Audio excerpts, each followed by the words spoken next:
from what we could see, by applying an electric charge to different parts of this structure, it would bend quite easily.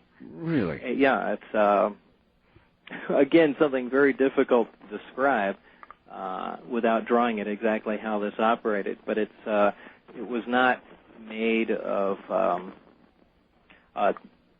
in a telescopic form where you'd see something like a car antenna where it would collapse down on each section would collapse down onto one another. It was a solid piece, if you can imagine, just a solid piece of pipe, and applying an electric charge to it and having the pipe bend but remain rigid after it had done so.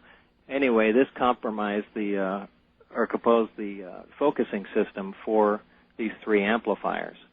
They received signals from other parts of the craft. The amplifiers would focus in on a certain point, and this is basically how the amplifiers were aimed. And the craft had, again, it's kind of a lengthy explanation, but there were two different modes the craft we found would operate in. One is called Omicron, and one is called Delta. The Omicron configuration was the standard operating mode of the craft, and it's where it used one single amplifier to maintain its elevation in the sky. One of the other amplifiers was rotated 90 degrees and essentially pointed straight out ahead of the craft. So with one amplifier working, it essentially produced an anti-gravitational pillar to stand on. With the amplifier that was rotated 90 degrees, instead of what we would normally think along the lines of propulsion, where a jet would essentially exhaust material, hot gases out the back, right? Where we would normally think along the lines of a propulsive force, what the craft did was essentially create a distortion in front of it. A distortion. Now, a gravitational distortion. Is that like sort of creating a well, in effect? Exactly. It would create a little distortion, a divot in time-space, if you want to call it that. A well is a good analogy, too, to where the craft would actually, this is kind of the low-performance mode, if you want to give it a name, but where the craft would actually continuously slide downhill. Yes. A very awkward, strange mode of propulsion. I mean, we have nothing that would even really relate to something like that. But it's kind of backwards, if you see what I'm saying. I do.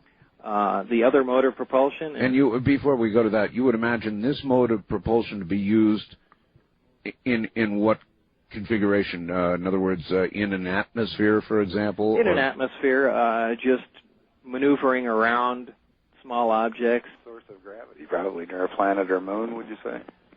I would imagine so, yeah. I don't think it would be used in space. There would be some, by definition of this mode, it requires some force, some large amount of gravity to be acting on the craft. So you would have to be near some sort of gravitational body.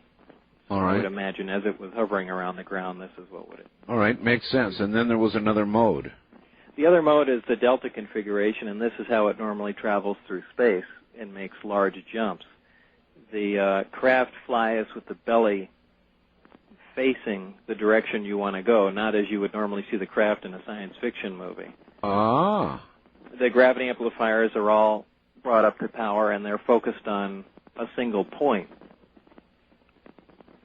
This point now becomes an area of intense gravitational distortion, many, many times more than what we were talking about before.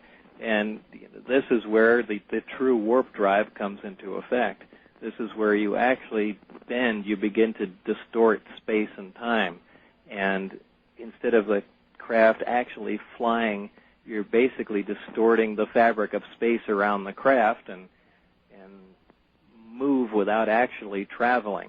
You're not you're not moving in a So linear. you're, if I'm visualizing this correctly, it's kind of like the other mode, except far more intense, and you're constantly moving toward this warp, or with this warp. I don't know which way to think about it. Well, you actually become part of the other space.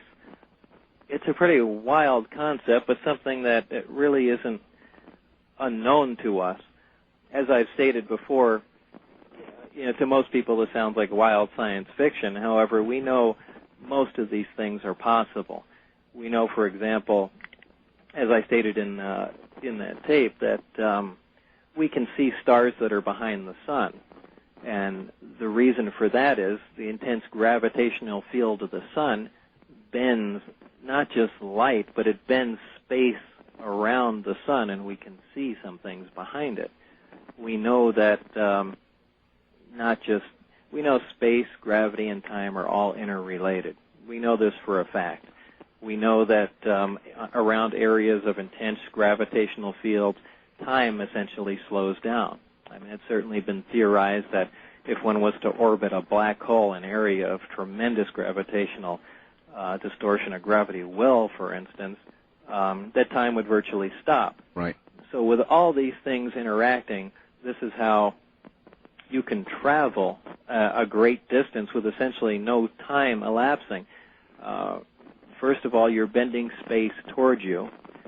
By doing that, you're actually slowing time. Not to say that this is a time machine, it's just a byproduct. Whenever you produce a gravitational field, whenever you're around an intense gravitational field, time slows. It's just Bob, the way it is. Bob, did you discern all of this yourself after long examination? Not. Oh, no, this was... Absolutely not. Okay, they gave you this then.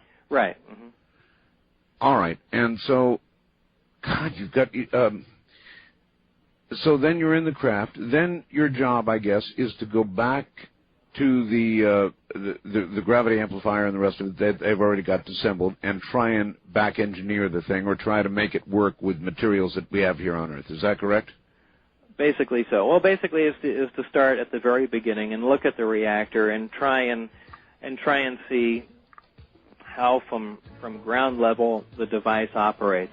And this is where apparently I came in to the project. All right, and that is where we must pause.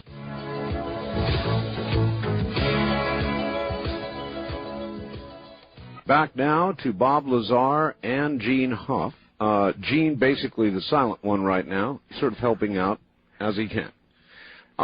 Let's see, Bob, in the interest of time, because, we could spend 10 hours with this, perhaps not before you fell asleep, but... Well, we did make some coffee here. I detected I started rambling and not saying anything, so hopefully this will help. We are about 3 hours past my bedtime. I see. I appreciate it. The nation appreciates it. This really is an incredible story. Now, briefly, you went to work, obviously, trying to back engineer this. Right. How far did you get? What did you learn? Well, not very, and I need to digress for a moment here, and this is where I learned one of the reasons why I was hired. Initially, our work started on the reactor. We figured that's the center point of everything, and this is where we should really concentrate our efforts, and apparently that's what the people before me did, too. Apparently, there was an attempt to analyze the operation of one of these reactors, and I got to read the notes that the gentleman before me had left. There was a fatality, or actually 3 fatalities, if I remember, when they attempted to do this. For some reason, they attempted to get into the reactor while it was in operation under load, and it was never very clear in their notes as to why anyone decided to do that. However, again, in the interest of time, I'll cut this short, but they did attempt to do that. The reactor did explode, and the gentlemen were killed. I was to replace one of these people. Great. So this is... Did anybody at any point suggest that you go in? Oh, no.